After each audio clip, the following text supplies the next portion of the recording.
नमस्कार, आप सभी का स्वागत है मेरे चैनल पे डॉक्टर प्रियंका शुक्ला ऑफिशियल। ये है दशहरा की सुबह। सारा काम करके नहा धो के पूजा पाठ करके मैं किचन में आ चुकी हूँ खाना बनाने के लिए। और यहाँ पे खाना बना रही हूँ। मैंने एक तरफ खीर चढ़ा रखी है बड़े वाले भगोने में, और छोटे भगोने में मैं गोभी और मटर को उबाल रही हूँ ताकि अच्छे से थोड़ी उबल जाए, क्योंकि मैं उबले आलू की सब्ज़ी बना रही हूँ। हस्बैंड बीच में आ गए बातें करने किचन में, और यहाँ पे मैं मटर डाल रही हूँ इसमें।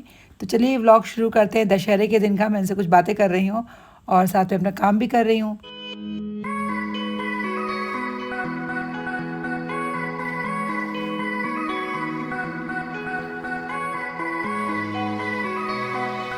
तो मैं उनको ये बता रही थी कि मुझे चक्कर आ रहे हैं जब से मैं लखनऊ से लौट के आई थी। अब पता नहीं रास्ते में कुछ धक्का लगा, जर्क लगा, क्या पता, बट मुझे ना चक्कर आ रहा है। ये मैं उनको बता रही थी कि यहाँ नेक पे पेन हो रहा है और मुझे चक्कर आ रहा है।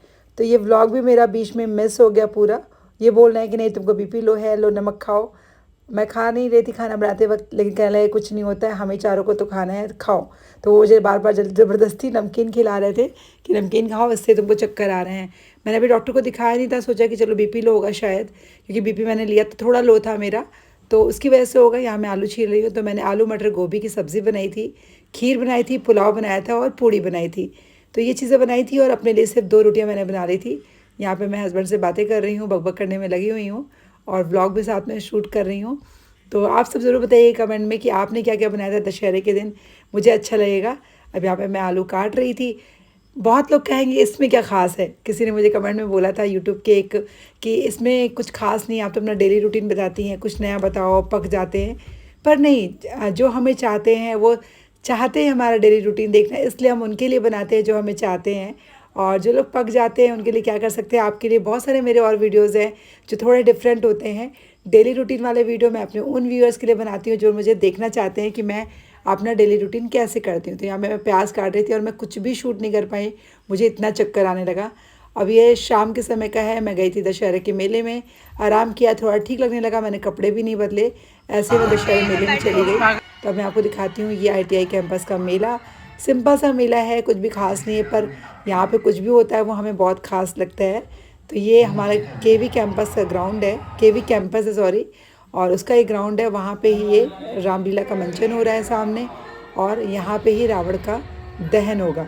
तो हम लोगों ने पूरा लंका दहन से लेकर के रावण के मारने तक का पूरा देखा था। सामने देखिए लंका जल रही है, लंका दहन हो रहा है, वो हनुमान जी सामने आ रहे हैं। तो इस तरह की जो चीज़ें होती हैं बिल्कुल ही जो रामलीला का मंचन हो, इतनी इतनी अच्छी लगती है, इतनी अट्रैक्ट करती है मुझे और मेरे हस्बैंड को कि हम लोग ऐसा कोई भी मौका छोड़ना बिल्कुल भी नहीं चाहते हैं। क्योंकि ये सब चीज़ें शहरों में, बड़े बड़े शहरों में होती हैं, पर हम लोग देख नहीं पाते हैं भीड़ की वजह से। छोटी थी तो पापा कभी लेके नहीं जाते थे, क्योंकि इतनी ज़्यादा भीड़ होती है बड़े बड़े शहरों में कि आप वहाँ पे दब जाएंगे, परेशान हो जाएंगे।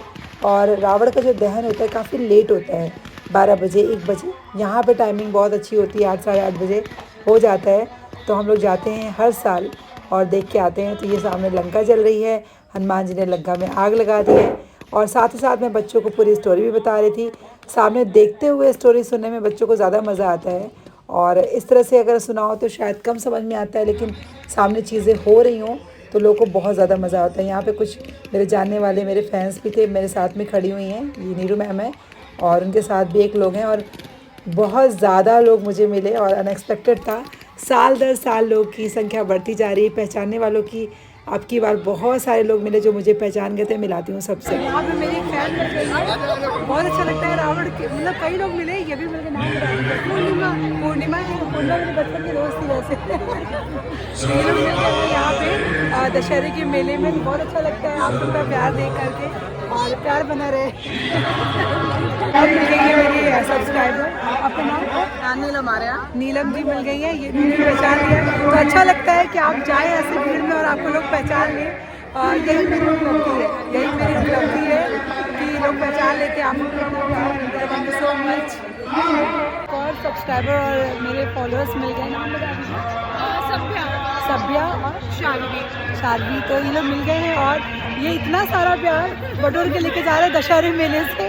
बहुत अच्छा लगता है। और आप सब भी इन लोग को सपोर्ट करिए। आपका चैनल का नाम बता दीजिए। शालवी ब्लॉग। शालवी ब्लॉग।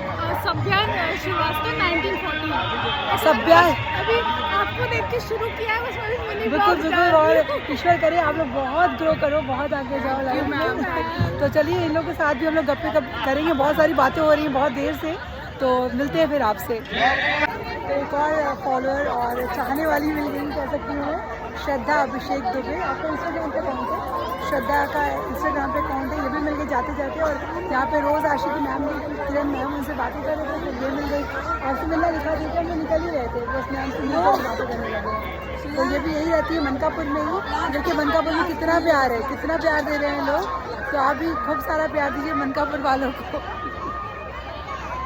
तो अब रामलीला यहाँ पे अंतिम चरण में है। ये राम जी और रावण के बीच में युद्ध शुरू हो चुका है। इसके पहले लंका दहन हुआ। लंका दहन के बाद कुंभकर्ण नींद से जागा, उनकी मृत्यु हुई। इसके बाद राम जी और रावण में युद्ध शुरू हो गया। देखिए ये युद्ध हो रहा है। तो पहले यहाँ पे मैदान में युद्ध हुआ। ब्लैक जो भी कपड़े में आप देख रहे हैं वो रावण और रावण की सेना है। जितना भी आप केसरिया रंग में देख रहे हैं वो राम जी और उनकी वानर सेना है। तो यहाँ पे युद्ध चल रहा है। रोज़ आशी को बहुत ज़्यादा मज़ा आ रहा था देखने में सब चीज़ें, लाइव देखने में, क्योंकि टीवी में तो देख नहीं पाते सब चीज़ें। और इस तरह से लाइव मंचन में, और वो पीछे बैकग्राउंड में स्टोरी भी सुना रहे थे जो मैं आपको नहीं सुना पा रही क्योंकि बहुत शोर है, तो आपको क्लियर सुनाई नहीं देगा, इसलिए मैं वॉइस ओवर कर रही हूँ यहाँ पर। तो यहाँ पर पटाखे भी छूट रहे थे। लास्ट ईयर एक पटाखा एक भाभी जी के वो साड़ी के आंचल को भी जला दिया था, तो हम लोग थोड़ा सा अलर्ट थे कि इस बार ऐसा कुछ ना हो। रोज़ आशी को अच्छे से याद था ये चीज़। तो यहाँ पे राम और रावण लड़ाई कर रहे हैं, सामने आप देख सकते हैं वो लोग लड़ रहे हैं।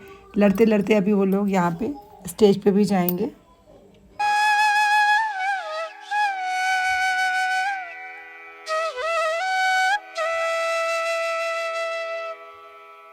तो यहाँ पे युद्ध शुरू हो चुका है राम जी और रावण में। रावण नहीं मर पा रहा था, तो राम जी पूछते हैं कि क्या कोई उपाय नहीं है, क्योंकि ये था कि रावण अमर है, उसको कोई नहीं मार सकता है। ये स्टोरी तो आप सबको पता होगी। तभी विभीषण आके बता देते हैं कि रावण की नाभि में अमृत है, तो अगर उसका नाश कर दिया जाए तो रावण की मृत्यु संभव है। इसीलिए कहा जाता है ना, घर का भेदी लंका ढाए, क्योंकि विभीषण भाई होकर के उन्होंने अपने भाई की जो पोल थी वो राम जी को बता दी थी। तो यहाँ पे युद्ध चले जा रहा था।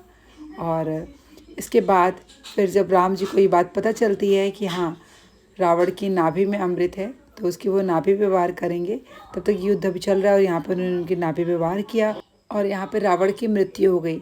पता नहीं क्यों रावण जैसे ज्ञानी के मरने पे दुख बहुत होता है, पता नहीं मुझे ही होता है या किसी और को, लेकिन ये दिखाता है कि आप कितने भी ज्ञानी हैं, अगर आपके अंदर अहंकार है तो आपका अंत ऐसे ही होता है और आपसे अगर कोई गलती हो जाती है।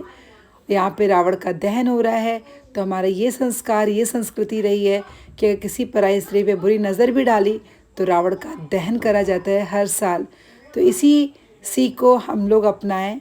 मैं ये चाहती हूँ कि हम लोग सबकी इज़्ज़त करें, स्त्रियों की इज़्ज़त करें, ताकि जो हमारी संस्कृति है वो बची रहे, उसको हम संजो के रख सकें। इसी के साथ मैं ये व्लॉग ख़त्म करूँगी। कैसा लगा व्लॉग कमेंट में ज़रूर बताइएगा, और मुझे ये भी बताइएगा कि क्या आपने कभी रामलीला देखी है, सामने से रावण दहन देखा है। मैंने तो मनकापुर में ही आके देखा। आप ज़रूर कमेंट में बताइएगा और चैनल को सब्सक्राइब करते हुए जाइएगा। Thank you.